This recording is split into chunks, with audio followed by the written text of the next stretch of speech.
Hey guys, Anthony aka the Almighty Hut here. So far I've covered the Star Wars books, comics, and video games of 2019, and this time I'll be focusing on TV shows. Let's go. First off, we'll be getting the second half of Star Wars Resistance Season 1 on the Disney Channel starting in less than a week now, with the show set to resume on January 13th.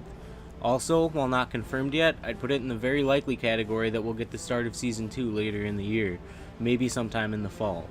The only reasons I could see them not doing a Season 2 this fall is if Resistance was meant to be a single season show, which I honestly doubt, or more likely, that they just think that The Mandalorian, The Clone Wars, and Resistance is too much Star Wars TV for one small window. Especially The Clone Wars and Resistance, since they are both animated. Anyways, I've enjoyed what I've seen so far out of Resistance, and I'm interested to see more.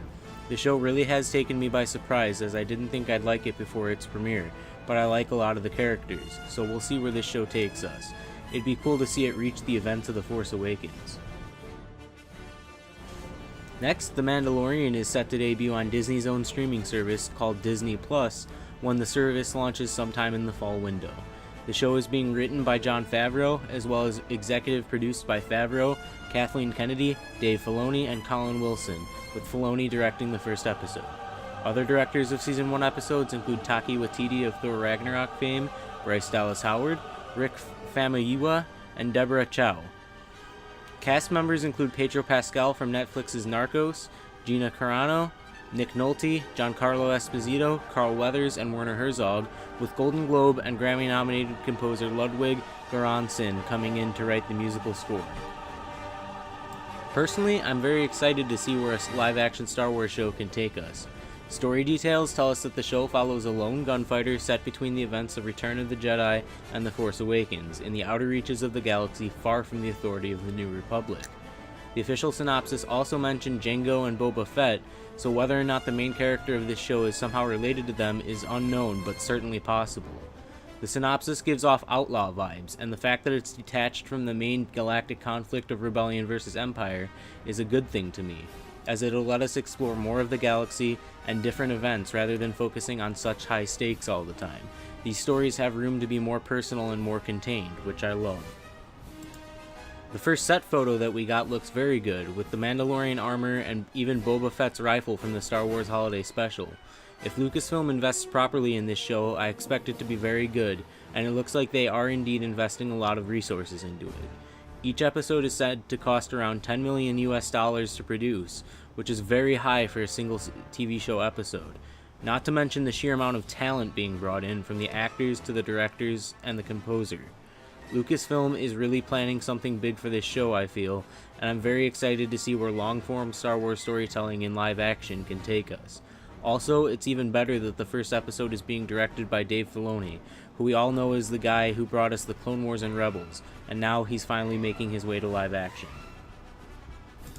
Speaking of the Clone Wars, that just happens to be the last show we need to talk about in this video, as Season 7 is also set to debut this year on Disney Plus as well, likely around the same time as The Mandalorian. It came as a shock to Star Wars fans everywhere when it was announced at San Diego Comic-Con 2018 that the fan-favorite Clone Wars series would be returning with 12 more episodes to tie up the loose ends and give the show the proper ending we've all been waiting for. The teaser trailer gave us a glimpse of what to expect, and it looks like some sort of Anakin and Ahsoka reunion is in store. I'm personally very excited to see whatever Dave Filoni wants to give us with this final season, as I trust he knows exactly where to go story-wise.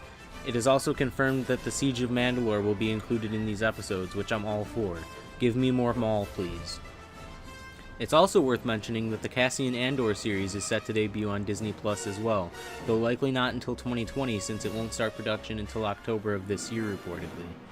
Anyways, it'll follow Diego Luna from Rogue One, as he reprises his role as Cassian Andor. The series has been described as a spy thriller and has a lot of potential in my opinion. It could easily show us the darker side of the rebellion and some of the things they had to do for the greater cause, as well as bring back a lot of familiar characters. Again, this one is probably 2020, but I still thought I'd mention it. Anyways, which show are you most excited for? Let me know in the comments below. Be sure to follow my Twitter and Instagram to stay up to date with the channel. I'll leave links to those in the description below. Also, if you enjoyed this video, be sure to subscribe and click the bell icon to be notified whenever I upload, which I'm going to do every weekday now. But anyways, thanks so much for watching, have a wonderful day, and may the Force be with you all.